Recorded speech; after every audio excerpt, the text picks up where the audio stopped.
2025 a été l'année du déclic pour moi. Pas une année parfaite, mais une année qui m'a réveillée. Une année faite de progrès, d'échecs, de doutes, mais surtout de prise de conscience. Comme beaucoup, je fais le bilan de mon année 2025. Pour cela, je me suis inspirée du youtubeur Matt Kaiz. J'espère que je n'écorche pas son pseudo. C'est un youtubeur que j'apprécie. Il a proposé à sa communauté un travail qu'il a fait. En tout cas, c'est tout un questionnement à répondre. Donc, je vais essayer avec mes thèmes d'y répondre à ces questions-là tout en faisant le bilan de mon année. Je te dirai ce qui a avancé durant cette année, ce qui a bloqué, où j'en suis et ce que je compte améliorer pour l'année 2026. Ce que l'année 2025 m'a apporté. Déjà, si je dois donner un mot pour résumer toute mon année 2026, je dirais déclic.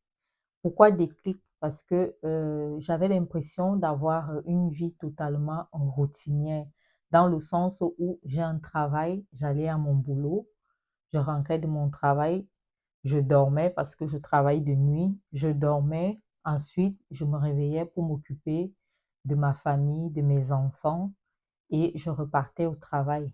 Et le cycle, il finissait, il recommençait. Alors, au bout d'un moment, j'en ai un peu eu marre de cette routine-là et il a fallu que j'ai un déclic.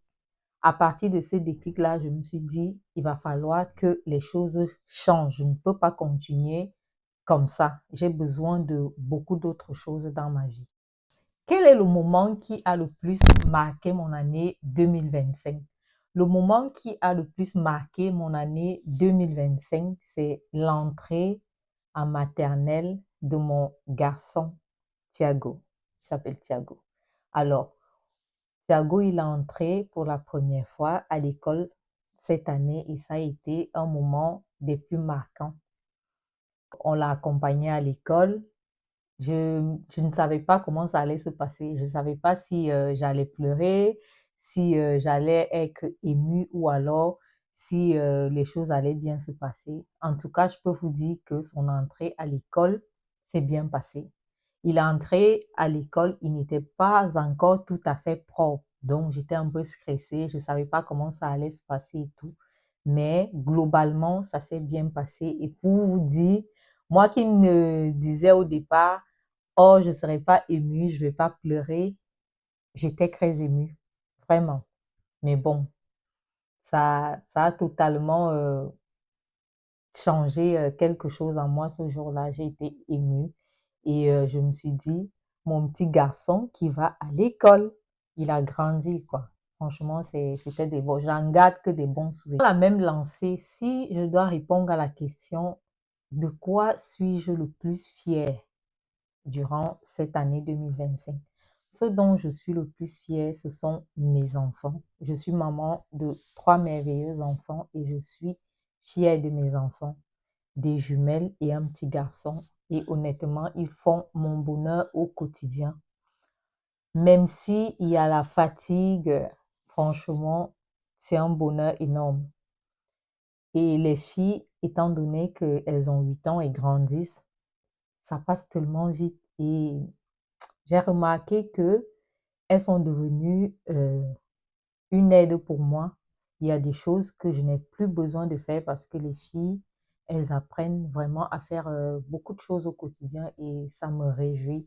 Ça, elles se responsabilisent et pour moi, c'est un plus, quoi. En tout cas, je suis fière de mes enfants. On change totalement de registre. Mes vidéos préférées de 2025. Alors, je ne vais pas citer vidéo par vidéo parce qu'il y a tellement de vidéos qui ont eu un impact positif sur ma personne. Il y a aussi eu des vidéos négatives, mais si je dois résumer les vidéos qui ont vraiment marqué mon année 2025, je parlerai d'abord des vidéos de croisade de Kanguka. J'ai découvert Kanguka en 2021 et depuis, je ne m'en sépare pas. C'est une émission que j'écoute tous les matins. Et quand il y a une croisade dans un pays, je n'hésite pas à écouter. Pourtant, à la base, je suis d'obédience chrétienne catholique, mais ça ne m'empêche pas d'avoir un esprit ouvert et j'adhère totalement. Alors, j'écoute beaucoup les croisades, les vidéos d'enseignement et les émissions de prière tous les matins. À côté de ça, les vidéos qui ont aussi marqué mon année 2025, ce sont des vidéos de développement personnel. Depuis que j'ai découvert le développement personnel, je ne m'en sépare plus. Ça rythme mon quotidien, vraiment. À côté de ça, j'ai aussi des podcasts de certains YouTubeurs. Je ne vais pas en citer les noms parce que bah, pour le moment, il y en a plusieurs, mais je, je suis en train d'affiner ma petite liste de mes YouTubeurs préférés. Et peut-être dans les jours à venir, dans les semaines à venir ou dans les années à venir, je serai OK avec le fait de pouvoir dire, il y a tel YouTuber que je préfère, il y a tel autre. Mais pour le moment, je suis plus dans la découverte. Et en tout cas, ce que je découvre me fait du bien au quotidien.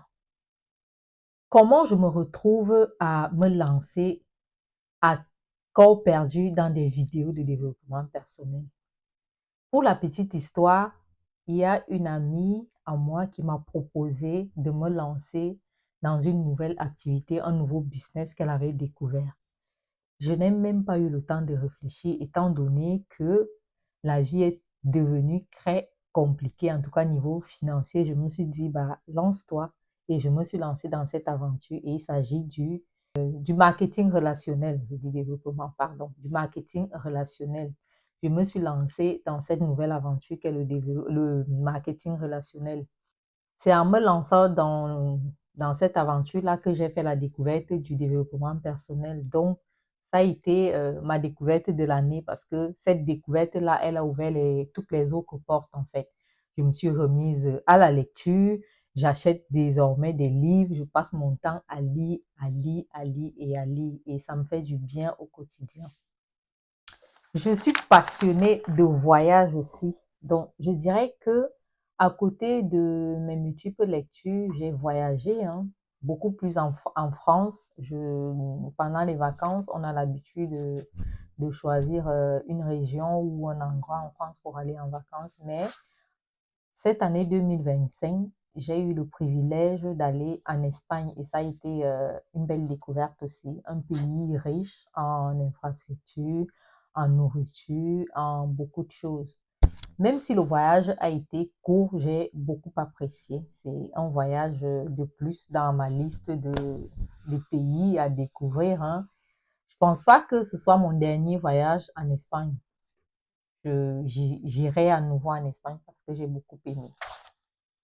2025 n'a pas eu que son lot de belles surprises, il y a aussi eu des mauvaises surprises. Alors, comme mauvaise surprise, ça a été le fait de me rendre compte que je ne connaissais rien dans le domaine des finances. Alors, j'ai fait des études, mais jamais on m'a appris à gérer mes finances. Quand j'ai découvert que le domaine de la finance est très important dans la vie d'un être humain, je suis tombée de haut. En tout cas, dorénavant, je me suis mise dans l'optique d'apprenante. J'apprends aujourd'hui à mieux gérer mes finances. J'apprends à investir. J'apprends à mettre de côté. J'apprends à avoir une vision beaucoup plus large dans le domaine des finances. Et c'est vraiment déplorable que, euh, que nos parents n'aient pas été, eux, initiés à l'apprentissage de la gestion des finances. Et nous, pareillement, il y a beaucoup de personnes qui ne savent pas que gérer l'argent, c'est très important parce que peu importe ce que tu gagnes, si tu ne sais pas gérer, il y a un problème. Ça veut dire que tu vas dilapider tout ton argent comme ça parce que tu ne sais pas quoi en faire. Et même quand on a un banquier, mais certains banquiers ne donnent pas forcément les meilleurs conseils qui soient pour pouvoir bien gérer son argent. Donc, s'il y a un conseil que je peux donner à quelqu'un aujourd'hui, intéressez-vous à la gestion de votre argent. Vous allez tomber de haut. Dans le meilleur des cas, vous allez apprendre à mieux gérer votre argent et c'est vraiment important. Si je dois répondre à la question comment je me suis sentie durant cette année 2025, dans tous les domaines, je dirais beaucoup d'épuisement. D'abord dans mon travail, beaucoup de fatigue physique, fatigue psychologique, fatigue mentale. Dans le domaine du soin, c'est récurrent et à côté, si tu n'as pas quelque chose qui te permet de sortir de ta zone de confort, de ne pas juste penser à ton travail, c'est vraiment compliqué. Donc, tout au long de cette année, j'ai vraiment ressenti une grosse fatigue. Et ça rentre dans ce qui a fait en sorte que j'ai un déclic. Au bout d'un moment, je me suis dit, je ne peux pas continuer comme ça à travailler et à accumuler autant de fatigue. Il va falloir que je trouve d'autres alternatives pour pouvoir faire autre chose de ma vie, pour pouvoir à côté gagner de l'argent et ne plus avoir à me concentrer uniquement sur mon travail principal. Donc, c'est l'une des raisons qui m'ont poussée à regarder ailleurs. Donc, je dirais que, ouais. Il y a des moments bien aussi dans mon travail parce que, étant donné que j'accompagne des personnes au quotidien, parfois, quand il y a un résident ou un patient qui te donne un sourire, qui te dit merci, ou que tu sens que la personne n'était pas bien et elle retrouve la santé physiquement ou alors de façon émotionnelle, ça fait du bien à nous aussi. Mais à côté, il y a beaucoup de fatigue aussi. Et tout ça, ça compte beaucoup. Si tu n'es pas quelqu'un qui a ce recul en fait, de garder une certaine distance, ça peut devenir très lourd. Moi, à la base, j'ai pas de problème à garder la distance entre ce qui se passe dans mon travail et chez moi, mais quand ça devient long, parce que ça fait quand même plus de 5 ans que je fais dans ce métier, au bout d'un moment, même si il y a une distance, on peut se retrouver à être touché par tout ça. Alors, l'épuisement ne vient pas que de mon travail de soignante, hein. Je me suis lancée dans un nouveau business. Je suis consultante à Shogun. Du coup, ça me fait deux boulots en quelque sorte. J'ai mon travail principal et j'ai mon activité à côté. Et dans mon activité, c'est pas un truc que tu vas faire juste de façon linéaire. Il faut être actif. J'ai dû me lancer sur les réseaux parce que j'avais déjà touché tout mon entourage parce que c'est des produits qu'on achète et qu'on revend. J'avais déjà touché tout mon entourage. Au bout d'un moment, il fallait élargir mon plan d'action et je me suis retrouvée à devoir arriver sur les réseaux sociaux. Je vous assure que ça n'a pas été facile. Ça n'a pas été facile parce que à la base, je suis pas quelqu'un des réseaux, mais j'ai dû me lancer. Avant ça, je me rappelle ce jour-là, j'ai fait une prière à mon Dieu, j'ai dit à Dieu, Seigneur, tu me connais, je ne suis pas faite pour les réseaux. Là, étant donné que j'ai envie de toucher plus de monde, j'ai envie que mon activité s'étende, il faut que je me lance sur les réseaux. Alors, donne-moi ta force, donne-moi la sagesse pour bien faire mon travail. Aujourd'hui, je me retrouve devant vous sur YouTube. Qui aurait cru? En un an, j'ai commencé TikTok et aujourd'hui, je suis sur YouTube. Honnêtement, je suis fière de moi parce que ça n'a pas été facile au début. Quand ma marraine m'a dit, il faut que tu te lances sur les réseaux, je lui disais, ah non, les réseaux, c'est pas pour moi. À ce jour, j'ai plus le même discours, hein. Ça date, quoi. Ce n'est plus, c'est plus la même Jane. Aujourd'hui, j'ai gagné en confiance, j'arrive à parler devant des personnes, j'arrive à faire des lives. Et là, je me suis lancée sur YouTube et je ne compte pas m'arrêter là. Je vais continuer de partager avec vous tout ce qui me passionne et comment je gère mon quotidien de maman, de soignante et de femmes entrepreneurs. Dans ce cheminement, est-ce qu'il y a des personnes qui sortent du lot, des personnes qui m'ont vraiment impacté? Il y a une personne qui est à l'origine de tout ça, je dirais, c'est ma marraine. Parce que si je ne m'étais pas lancée dans l'activité de marketing relationnel, je ne pense pas que je me serais lancée sur les réseaux. Je ne pense pas que j'aurais découvert le développement personnel. Peut-être par d'autres moyens, mais en tout cas, tout est parti d'elle. Et si un jour elle regarde cette vidéo, j'aimerais lui dire merci, merci pour tout, parce que j'étais dans ma zone de confort et il a fallu qu'elle lance sa canne à pêche et qu'elle puisse me copter. Et aujourd'hui, je suis totalement épanouie. Je ne dis pas que c'est facile au quotidien, c'est pas facile parce que ça fait plusieurs casquettes à gérer, mais je suis bien et je suis épanouie. Mon ressenti par rapport à l'année 2025, je dirais que malgré la fatigue, les nuits d'insomnie, malgré tout cela, je suis fière de cette année parce que cette année m'a ouvert les yeux sur beaucoup de choses. J'étais dans ma zone de confort, je ne regardais ni à gauche ni à droite, j'étais concentrée sur ma petite vie routinière. Mais cette année a totalement bousculé les choses dans ma tête. Aujourd'hui, je ne suis plus la même. Aujourd'hui, j'aspire à beaucoup de choses. Je ne dis pas que je vais abandonner mon travail, non, pas du tout. En tout cas, pas pour le moment, mais j'aspire à beaucoup mieux et cela me réjouit au quotidien. Est-ce que j'ai fait des rencontres durant cette année 2025? Bien sûr que j'ai fait de nouvelles rencontres. Les rencontres que j'ai faites, elles sont d'abord d'ordre professionnel. J'ai fait de très belles rencontres dans mon travail et aujourd'hui, j'en suis fière. Dans le milieu professionnel, c'est pas toujours évident de rencontrer des personnes avec qui on a des atomes crochus, des personnes avec qui on s'entend bien, surtout dans mon domaine à moi, le domaine du soin. C'est compliqué, les personnes ne sont pas toujours bienveillantes, les personnes ne sont pas toujours gentilles. Donc, je remercie le ciel d'avoir mis sur mon chemin des personnes avec qui je m'entends bien. Au-delà de ça, j'ai aussi fait de belles rencontres dans mon activité que je fais avec la société Shogun. Déjà, le mot d'ordre, c'est de pouvoir évoluer ensemble. On fait tout ensemble, on se partage des astuces, on se partage des tips. Donc, je dirais que au niveau des rencontres, j'ai fait de très belles rencontres. Alors, au niveau de ma famille, je dirais que malgré les turbulences, malgré les moments de down, il y a aussi eu des moments de, de partage, des moments de bonheur et tout ça, je rends grâce à Dieu par rapport à tout cela.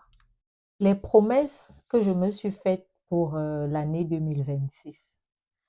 Pour l'année 2026, j'aspire à continuer à entretenir une très belle relation avec mon Dieu et surtout, j'aspire à beaucoup plus me rapprocher de lui, le connaître en profondeur, continuer d'apprendre à lire les saintes écritures et surtout les mettre en pratique dans ma vie de chaque jour. J'aspire aussi à continuer à investir sur moi. Quand je dis investir sur moi, c'est investir dans mes connaissances. Je me suis rendu compte que il y avait beaucoup de choses à faire. Le chantier est vaste. Avant, j'étais de ceux qui pensaient qu'une fois que tu as le bac, que tu es allé à l'université, tu as eu ta licence, tu as fait de grandes études, tout va bien, tu peux rester peinard, tu peux souffler. Oh, mais non. Une fois que tu as fait tout ça, c'est là où la vraie vie commence. C'est là où tu dois commencer à vraiment apprendre, à acquérir d'autres connaissances. Plus dans le sens où tu deviens autodidacte en fait. Il faut continuer à étudier, il faut continuer à apprendre, il faut continuer à gagner en sagesse. Et c'est dans ce processus que j'aimerais continuer pour l'année 2026. J'aimerais aussi continuer à créer du contenu, étant donné que je me suis lancée là-dedans. Chaque jour, je suis beaucoup plus à l'aise. Je ne dis pas que tout est parfait, il y a des choses à parfaire, il y a des choses à améliorer, mais j'aimerais continuer à m'améliorer, à vous proposer ce que j'estime bien pour moi et pour vous. Et cela me réjouit.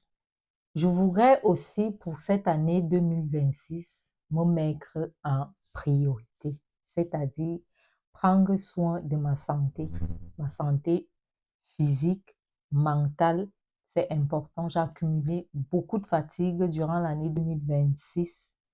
Il faut que je prenne soin de moi, c'est tellement important. Il faut vraiment que je prenne soin de moi.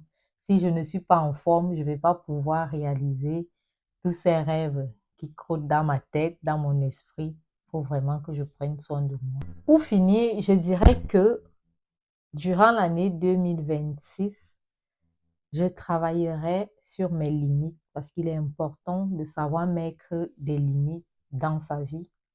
Je ne dirai plus oui pour faire plaisir aux autres. Je penserai dorénavant à moi. Ça ne veut pas dire que je ne dirai plus jamais oui à mon entourage ou aux personnes que j'estime, mais je me passerai toujours au premier plan. Et vous qui me regardez, quel a été le déclic que vous avez eu durant l'année 2025? Si ce que je vous partage vous parle, n'hésitez pas à vous abonner, à partager ou alors à envoyer des cœurs, à commenter. Dans tous les cas, on est ensemble.